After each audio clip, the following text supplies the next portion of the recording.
Alright, so today we are going to be discussing direct and inverse variations. So when we are talking about direct and inverse variation, these are going to be relationships between ordered pairs. So when we have direct variation, this is a relationship when we're going to have a constant ratio, or y over x.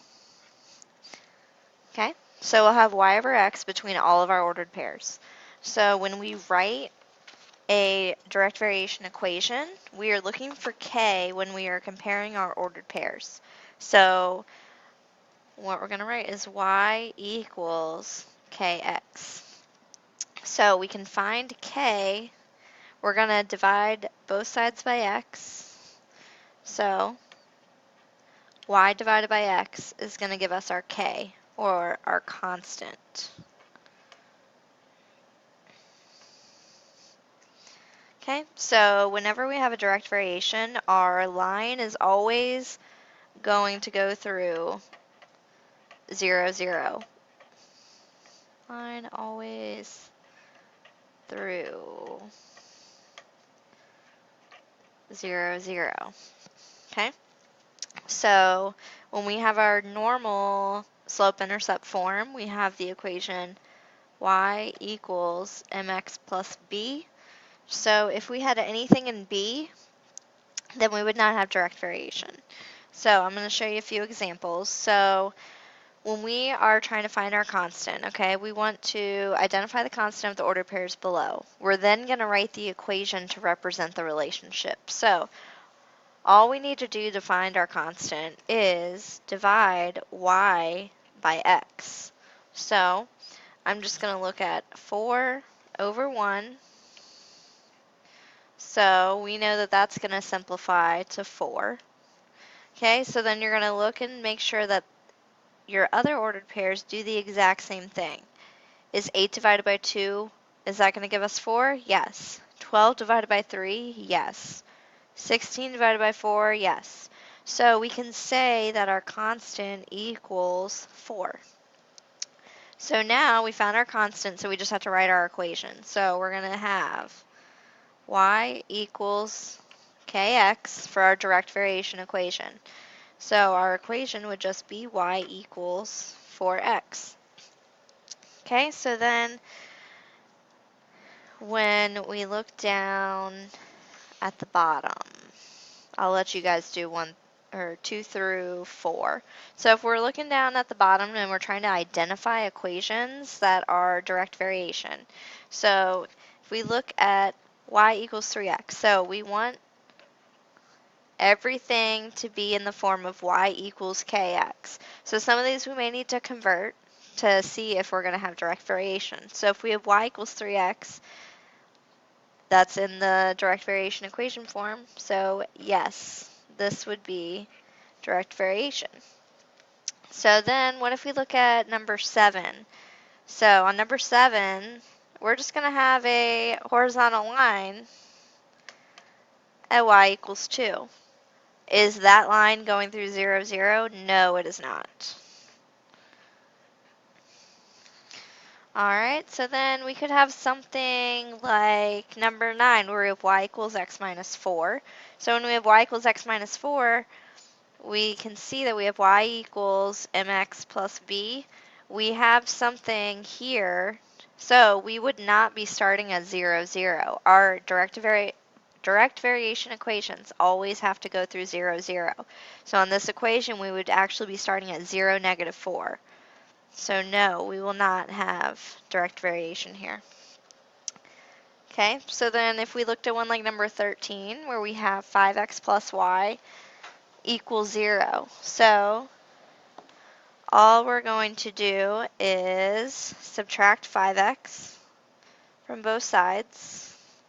So then I end up with y equals negative 5x, which will be direct variation.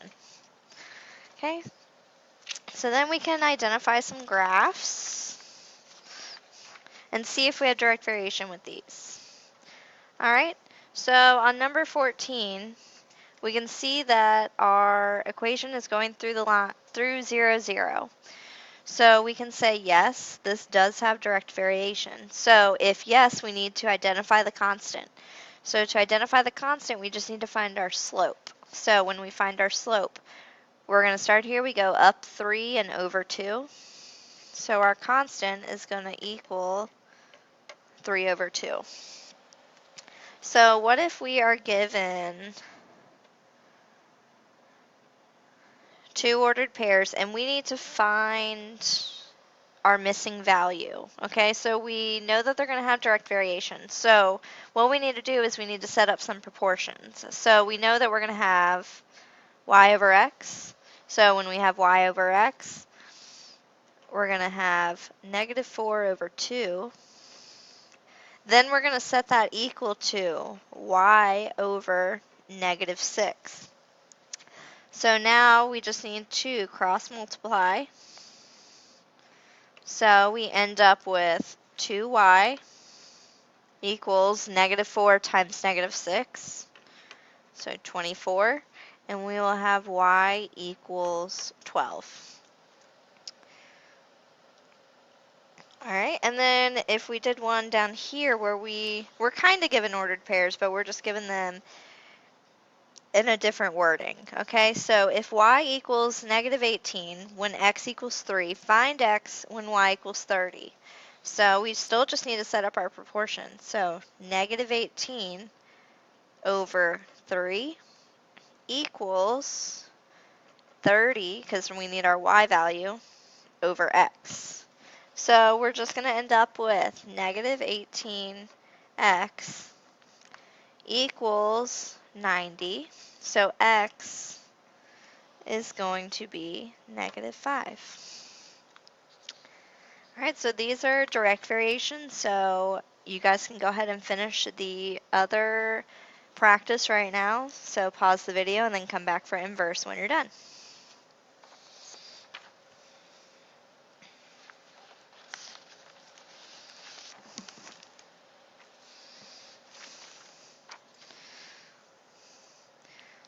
So, inverse variation. When we have inverse variation, so when we had direct, we are going to divide.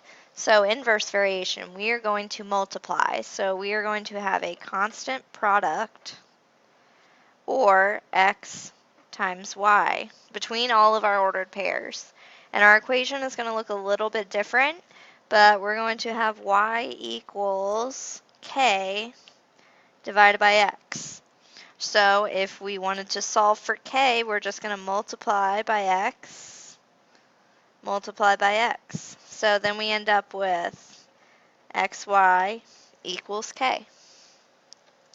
So all we're going to do is multiply our x and our y together. So on this one, we're going to end up with 20. 20 and 20. Okay? So we can say that our constant equals 20. And then we can write our equation as y equals 20 divided by x. So if we plugged in one of our ordered pairs, if we say 20 divided by 1, we would end up with 20 here. Okay? So when we graph, it's going to look a little bit different. Okay, so we are given our constant right here. So our constant is going to be 16. So when we have inverse variation, that means that our x times y is going to equal 16. So we just need to make two different tables of values. So I'm going to have x and I'm going to have y. Okay, so now I just need to pull factors of 16. Okay, so I can have 1 and 16. I can have 2 and 8. And remember, you want x and y to have both of these numbers in, okay? So then we would have 4 and 4. Okay, well then we can also have 8 and 2. And we can have 16 and 1. So we have our positive numbers. Well, we can also have some negative numbers that can add up to, or multiply to 16. So we can have negative 1 and negative 16, negative 2, negative 8, negative 4, -4, -8, -2, -16, -1. All right, so when we plot these, so we're going to have 1, which is going to be kind of in the middle since your graph is going by 2s. So right there in the middle, and then we'll have 1, 16. We have 2, 8, 4, 4, 8, 2, and 16, 1. Okay, so I'm then just going to draw a line through all of my points. So we can see that our graph is not touching the x or the y axis here. All right, so then I'm just going to also plot my negative ones. So we have -1, -16, which is going to be kind of right there on the -16. Then we have -2, -8, -4, -4, -8, -2, and -16 and -1, which kind of ends up on that 16 also. So then you would just draw a line through those points as well. Okay, so we can see that this one also, our negative values also do not touch our y or our x-axis. Okay, so our direct and our inverse graphs look way different. Okay, so remember, direct, divide, inverse, multiply. Okay, so then we have a few examples of finding missing values. You have 2 more graph examples that you can complete. So finding missing values down here. So remember, x, y is how we're going to find our constant. So if we are trying to find our y value in this first one, instead of setting up a proportion, we're going to set up xy equals xy. So we're going to multiply these together. So we're going to get 12 times 14 equals -24 times y. So then we end up with 168 equals -24y. So we know that y is going to equal -7. Okay? And then we just have some more down at the bottom. I will do number 12. So if y equals -16 when x equals -3, find x when y equals -6. So we just have to set it up the exact same way. xy equals xy. So we're going to have 16 times -3 equals -6x. So 16 times -3, we're going to get -48 equals -6x. Then we just have to divide both sides by -6. We're going to get x equals 8. All right, so go ahead and complete the rest of the practice problems on the inverse variation.